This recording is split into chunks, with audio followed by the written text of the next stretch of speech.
Today I'd like to talk about the third cardinal virtue, which is fortitude. Now, as we've already seen, the first one is wisdom. That's getting you in touch with reality, helping you to know what is the case and how to proceed. The second one was justice, and we saw there that that has to do with how you give to another what is his due. Well, now we're going to talk about fortitude. Sometimes when you have to give someone his due, it's not easy, and it takes a lot of effort, and it can even be dangerous. And that's where fortitude comes in. There are two kinds of goals, if you will. There's the easy goal and there's the arduous goal. The easy goal is there's a piece of candy on the counter. I want it, I take it, I eat it. I've achieved my goal. Okay, I want to watch an interesting television program. I turn on the TV, I watch the program. I've achieved my goal. But if you're going to flourish as an adult, you are going to have to commit yourself to goals that aren't that easy to attain. And they are more, what we call arduous. An example of that can be getting a college degree, getting a woman to marry you. Things like that. They are not things that can be done easily, and they take effort. Being in a military operation where you're putting yourself in danger.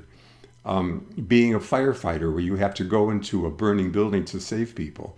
That is not something that is easily done. It's arduous, difficult, and it takes fortitude. Another word for fortitude is courage. Now, we see this in all our literature in Western civilization. The hero's journey is really all about courage. The hero is someone who wants something very much, and this something is very difficult to attain. And so the whole story is about the hero's journey to attain this thing he wants, whatever it may be. And all the twists and turns of the story require him to put himself forward and put himself into dangerous situations in order to achieve his goal and get the good thing that he is wanting. Now, there are certain sub-virtues that are associated with the virtue of fortitude. So if I am trying to achieve a goal which is arduous, that goal may be dangerous, it may be boring, it may be unpleasant. In order to have that goal, I have to have perseverance. It's what psychologists call postponement of gratification. Because what's going to happen is I'm going to put out energy toward achieving the goal. Let's say the goal is getting an A in a biology class. Okay, well, I take my homework home. I do it. I hand my homework in. That was hard to do. I still don't have an A. It's only been a week that I've had the course. I have to go the second week. I have to get up at 7 in the morning to attend the lectures at 8. I have to study for exams, and I have to keep striving and keep striving and keep striving. And it's only at the end of the semester that I can get that A. And so perseverance is necessary in order to have fortitude. Otherwise, you'll give up. Now, sometimes fortitude requires me to act in a way that also arouses my anger. For example, what if a bigger person bullying a littler person? And I'm thinking, I really owe it to the littler person to step in, let's say it's a young girl, is to step in and defend her. But I'm afraid of the bully. Well, I have to then overcome that fear and put myself forward to defend the little girl that's being bullied. Now, in seeing that, most people would say what that bully is doing is wrong. He's not giving that little girl what is her due, which is to feel safe and wanted where she is. And when someone is confronted with injustice, the normal response is to become angry. And so that is normal. That's part of human nature. And in and of itself, there's nothing wrong with it. The purpose of anger is to ignite us to action. It's to give us that extra push to do the thing that we should do, but that we are afraid to do. It helps us to develop courage. And so anger only becomes evil or counterproductive or malevolent when it is not done properly. For example, if one starts cursing a person or needlessly punching a person or things like that, then one has overreacted and one's anger then is wrong. But the mere fact of being angry at an injustice that you see is not in itself wrong. And your anger might be very physical. It's normal when a person gets angry that his blood flow goes to his limbs. And if he's just eaten food, digestion stops. And his focus becomes very narrow on the thing or person that he's angry at. And his voice may, because of there's an adrenaline pump that takes over and starts pumping adrenaline into his bloodstream. That may make the person tremble, and it may make the person's voice shake when he talks. All of that is physiological, all of that is automatic, and it has nothing to do with right or wrong. It's just like blinking. It's just something that happens when you get angry. The moral clock doesn't start running until you open your mouth and say something, or until you actually do something. But these physical reactions to anger are normal, and like I say, the purpose of them is to ignite you to action so that you will do something, in the case of the example I gave, to protect that young girl from being bullied. Now, fortitude is coupled with another virtue, and that other virtue is called fortitude. Is a habit that has to do with what you can do. Humility is a habit that focuses more on what you can't do, what you are unable to do. But humility is all about truth. Some people think that humility means having a very low opinion of yourself. And if you think that you can do certain things and do them well, then you aren't humble. But as Teresa of Avila said, humility is truth. And so humility is an accurate picture of yourself, but with the emphasis on where your limit is, how far can you go and then no farther. So for example, it would be humility for me to say, I speak English well and I write English well. However, it would also be humility for me to say, I don't know anything about brain surgery, because that's absolutely true. So humility and fortitude are correlative, and they go together and they influence one another. If a person has Thomas Aquinas said that some people can be deficient in humility. It's like any virtue. You want moderation. So you can either have too little humility or too much humility. Now, if you have too much humility, that is not a virtue. That's, according to Aquinas, that's a vice. And it's called pusillanimitas. It's a hard word to pronounce in Latin. And it literally means poor spirit. It's a person who thinks too poorly of himself. So that is not the virtue that we're looking at. So I've been talking about one aspect of fortitude, which is positive fortitude. It's fortitude when you have something that needs to be done, maybe to correct a problem, and so you do it. You take the courage to do it.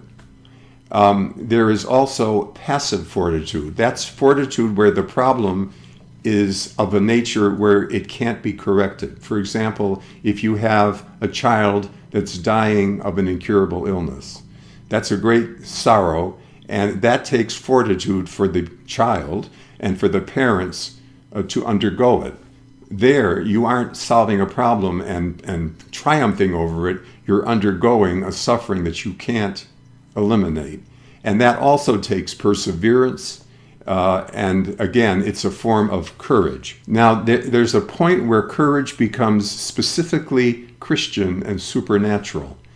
And that's when you are asked to either renounce your faith in Christ or shed your blood. And that takes a special kind of courage that is a grace from God. It isn't something that you can just drum up on your own. When we are baptized, we say in essence to God, I will be loyal to Christ even if it costs me my life. That's what you're committing yourself to when you're baptized. Most of us don't have to do that, but some people do. And so in our own culture, we might be asked, if not to actually give our blood for Christ, at least to suffer for him. And the suffering that you see is introduced into our situation little by little. Usually, the first suffering that a Christian has to experience is the suffering of being mocked, laughed at, not taken seriously.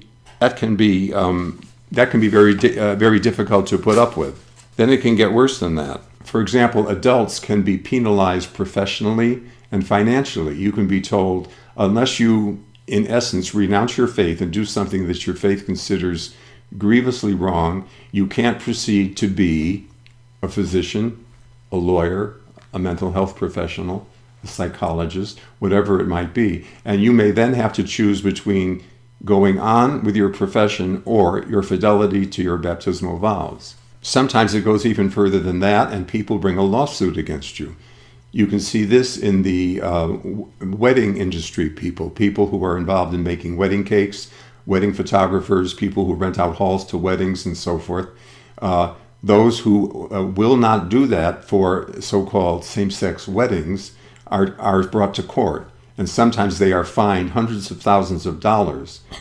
Well, there again, that's something that a person has to do rather than renounce his faith in Christ. And in order to do that, it takes a form of fortitude that is, then it can get even further than that. This hasn't happened yet, but it can put you in jail or in prison. It can simply be against the law to do what the faith requires, or even to be a Christian, and you may be put in jail for that. And then finally, there's considering doing what you have to do as a Christian, or just being a Christian, to be actually a felony or a capital crime even, resulting in your actually being executed. Generally speaking, in all of these things that I've been talking about, a person is frightened, is fearful, when he sees something ahead of him that looks fearful and that he is not familiar with. And it would be a mistake to say, I'm going to sit here and not do that thing that I'm afraid of until I'm not afraid of it anymore.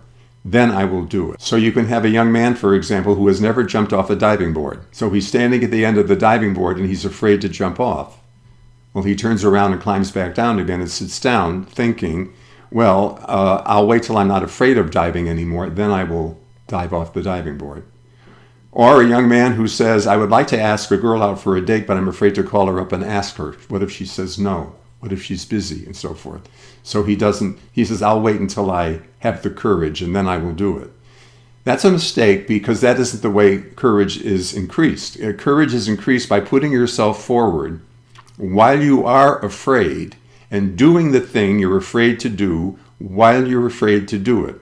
So that boy on the high dive has to jump off the diving board while he's afraid into the water. When he comes out of the water, he'll say, well, that wasn't so bad. And then he'll be able to go up and dive again and be a little less afraid. The boy who is too afraid to call the girl up for the date has to pick up the phone and do it anyway. Make himself do it. He will see that it wasn't as bad as he thought, and he will find it easier to do it the next time. So that's how one grows in courage.